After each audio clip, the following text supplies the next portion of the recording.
नमस्कार, मैं विनय कुमार गिरी अपने YouTube चैनल निर्मल सी भक्ति में एक बार पुनः आप सभी का स्वागत करता हूं। मित्रों, इस बार हम लोग चर्चा करेंगे विंध्याचल पर्वत और ओंकारेश्वर के विषय में। ओंकारेश्वर ज्योतिर्लिंग के प्रादुर्भाव के विषय में जो कथा है उस पर चर्चा करेंगे। तो जो लोग हमारे चैनल में नए हैं, चैनल को सब्सक्राइब कर लें और बेल आइकन को प्रेस कर दें।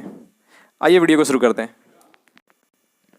एक समय की बात है, देवर्षि नारद गिरिराज विंध्य पर आए और विंध्य ने वहाँ बड़े आदर के साथ उनका पूजन किया।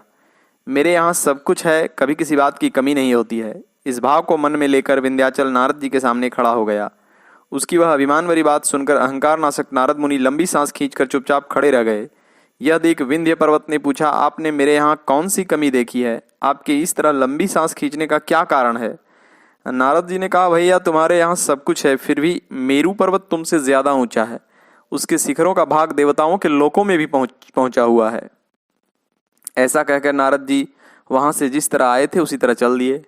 परंतु विंध्य ने सोचा, मेरे जीवन को धिक्कार है। अच्छा, अब मैं विश्वनाथ भगवान शंभु की आराधना पूर्वक तपस्या करूंगा। ऐसा हार्दिक निश्चय करके वह भगवान शंकर की शरण में आया। तदनंतर जहाँ साक्षात ओंकार की स्थिति है वहाँ प्रसन्नता पूर्वक जाकर उसने शिव की पार्थिव मूर्ति बनाई और 6 मास तक निरंतर शंभु की आराधना करके शिव के ध्यान में तत्पर हो वह अपनी तपस्या के स्थान से हिला तक नहीं। विंध्याचल की ऐसी तपस्या देखकर पार्वतीपति प्रसन्न हो गए। उन्होंने विंध्याचल को अपना वह स्वरूप दिखाया जो योगियों के लिए भी दुर्लभ है। महादेव प्रसन्न हो उससे बोले, विंध्य तुम मनोवांछित वर मांगो, मैं भक्तों को अभिष्ट वर देने वाला हूँ। मैं तुम्हारी तपस्या से प्रसन्न हूँ। विंध्य बोला, देवेश्वर शंभो, आप सदा ही भक्त वत्सल हैं। यदि आप मुझ पर प्रसन्न हैं तो मुझे वह अभिष्ट बुद्धि प्रदान कीजिए जो अपने कार्य को सिद्ध करने वाली हो। भगवान शंभु ने विंध्य को वह उत्तम वर दे दिया और कहा, पर्वतराज विंध्य, तुम जैसा चाहो वैसा करो। तभी देवता और निर्मल अंतःकरण ऋषि वहां आए और शंकर जी की पूजा करके बोले, प्रभु आप यहाँ स्थिर रूप से निवास करें।